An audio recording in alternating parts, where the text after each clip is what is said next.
여러분 안녕하십니까? 이충건 방송의 이충건입니다. 오늘은 실패와 성공 경영 사례로 많이 인용되고 있는 코닥은 파산하고 후지필름이 성공한 이유는 무엇인가 라는 내용을 가지고 말씀을 드리겠습니다. 과거 필름 산업의 양대 산맥을 형성하였던 미국의 코닥과 일본의 후지필름의 경영 사례를 소개함으로써 국내 기업들이 타산지석으로 삼아야 할 내용을 파악해 보고자 합니다. 아날로그 필름의 전성기 시절에는 미국의 이스트만 코닥, 독일의 아그파 필름, 일본의 후지필름 등이 세계 3대 필름 회사가 있었는데 선두주자는 코닥이었습니다.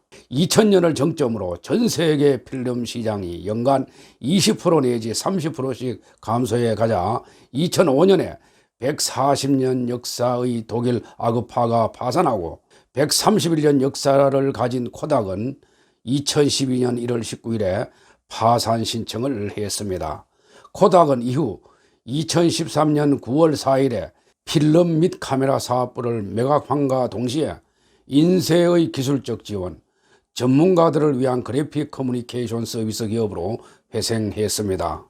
코닥은 1982년 뉴욕 로체스터 은행석이었던 조지 이스터만이 현대식 필름의 초기 형태를 만들어내고 1883년에 세계 최초의 감강 필름을 만들어내서 이것을 양산화하는 데 성공함으로써 본격적으로 시작되었습니다. 1910년대부터 필름을 코닥이라고 부를 정도로 필름의 대명사가 될 만큼 회사는 급성장했습니다. 1950년대에 카메라 시장이 카메라 바디, 렌즈, 필름으로 세분화되어 감에 따라 독일의 칼 자이스, 라이카와 일본의 니콘, 캐논, 펜탁스 등이 등장하게 되면서 입지가 줄어들기 시작했습니다. 하지만 코닥은 필름 사업에서 고정적인 수입을 올리고 있었기 때문에 이러한 분위기에도 흔들리지 않을 수가 있었습니다. 결과적으로 필름 시대가 끝나가는 1990년대에 이르렀을 때에는 매년 1억 대가 넘는 일회용 카메라를 판매하고 각종 특허와 디지털 기기를 개발하는 데 성공하는 등 대내외적으로도 큰 성장을 이루어냈고 미국 25대 기업의 이름을 올리게 되었습니다. 1975년 코닥의 전자사업부 엔지니어였던 스티브 세손이 세계 최초로 디지털 카메라를 발견했습니다.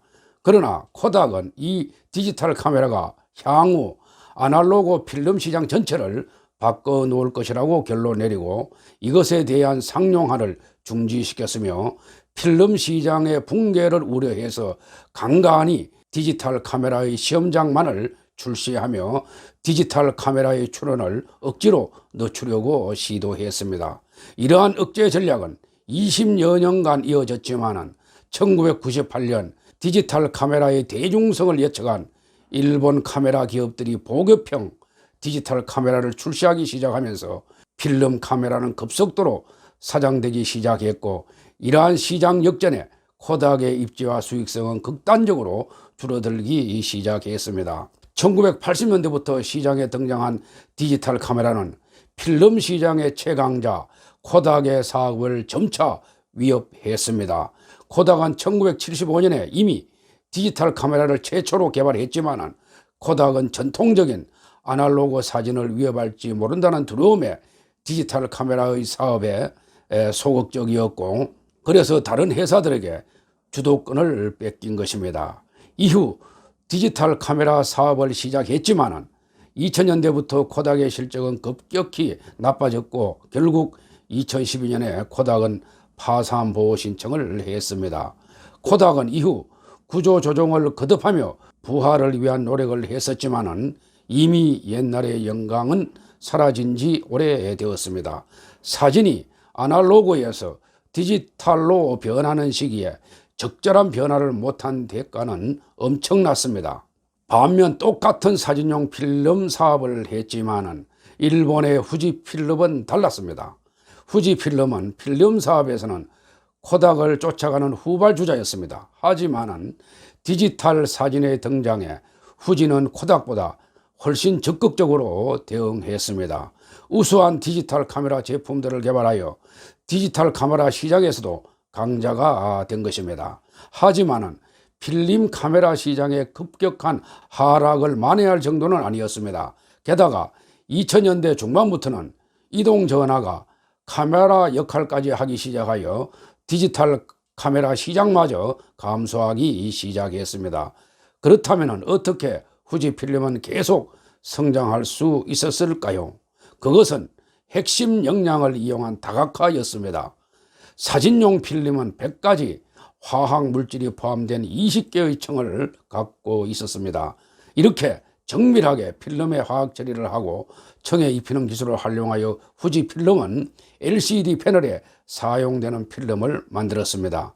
LCD 패널은 컴퓨터와 TV의 평면 화면으로의 전환, 그리고 이동 전화의 성장으로 2000년대부터 엄청난 성장을 하였고, 후지필름은 새로운 시장에 맞는 새로운 제품을 오래된 기술을 활용하여 만들어낸 것입니다. 후지필름은 심지어 제약과 화장품 시장에도 진출했습니다. 사진 필름의 주요한 구성 물질인 콜라겐은 사람 피부의 70%를 구성하는 성분이기도 합니다. 후지필름은 콜라겐에 대한 노하우를 필름이 아니라 인체에 적용하기 시작한 것입니다. 사진이 바래지는 것은 산화작용 때문입니다. 후지필름은 사진이 바래지 않게 하기 위한 황산화 기술을 갖고 있었습니다. 그런데 주름살 등 피부 노화를 가져오는 것도 산화작용 때문이었습니다. 후지필름은 황산화 기술을 노화 방지를 위한 약품이나 화장품 개발에 활용할 수 있다고 보았습니다. 또한 좋은 화질의 사진을 만들어내기 위한 연구 개발에서 얻은 나노 기술을 활용하여 피부에 흡수가 골고루 잘 되는 물질을 만들 수가 있었습니다. 이렇게 사진과 전혀 다른 새로운 시장에 진출함으로써 후지필름은 지속적인 성장을 할 수가 있었습니다. 최근에는 사진뿐만 아니라 의료기기, 의약품, 재생의료, 화장품 등 헬스케어 사업, 디스플레이 제로 등 고기능 사업, 복합기 프린터와 연계한 솔루션 서비스의 문서 사업 등을 전개하는 다변화 기업으로 완벽하게 탈바꿈시키는 데 성공했습니다. 그리고 고무리 시계타카 후지필름 최고 경영자가 2000년 사장에 취업했을 당시만 해도 필름의 시대가 그렇게 빨리 종말을 고할 줄은 예상치 못했다고 합니다. 디지털 카메라 보급으로 필름이 사양산업이 될 것이라는 관측은 1980년대부터 나왔지만 필름은 당시 최고의 캐시카우, 즉 현금 수익 창출원이었습니다. 2003년 CEO로 승진해서 경영 정권을 진 고모리 시케타카 사장은 달랐습니다. 먼저 경영 목표를 세계 1위 코닥 타도에서 탈필름 구조조정으로 바꾸었습니다. 그는 구조조정을 하지 않으면 모든 직장을 잃는 사태가 온다며 임직원을 설득하며 필름 분야를 과감하게 축소시켰습니다. 2004년 제2의 창사를 선언하며 2천억 엔을 들여 필름 공장 폐쇄, 판매 유통망 정리, 인력 감축 등을 추진했습니다. 또한 사업 다각화를 적극 추진했고 과감한 신기술 연구 개발을 강화했습니다.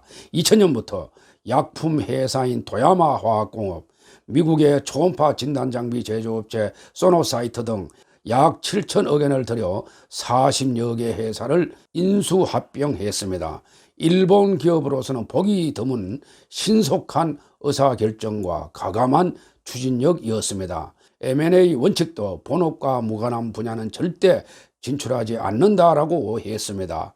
필름 개발 과정에서 연구에 확보한 10만 점이 넘는 화학물질 등 기존 기술 역량을 최대한 활용해서 확장을 시도했습니다. 후지필름의 신사업인 이스타 리포터라는 화장품은 필름의 가장 중요한 재료인 콜라겐을 인간의 피부에 적용해보자는 아이디어에서 출발했습니다.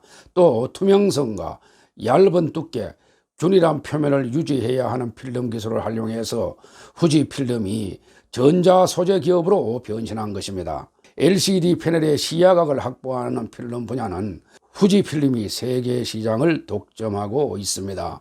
10년 동안 끈질기게 구조조정을 밀어붙인 끝에 후지필름은 이제 의료기기와 제약, 전자소재, 화장품 회사로 탈바꿈했습니다. 고모리 시게타카는 위기 타파를 위한 혁신 활동을 제대로 질 수 없는 전력을 건 싸움, 즉 혼의 경영이라고 칭했습니다. 1963년 후지필름에 입사하여 57년간 몸담고 있습니다. 2003년 대표이사 사장 겸 CEO에 취임했고 2012년부터 대표이사 회장 및 CEO를 맡고 있습니다. 철저한 구조개혁, 새로운 성장 전략 구축, 연결 경영 강화의 3대 개혁 방침을 내세워 후지필름의 혁신을 추진했습니다.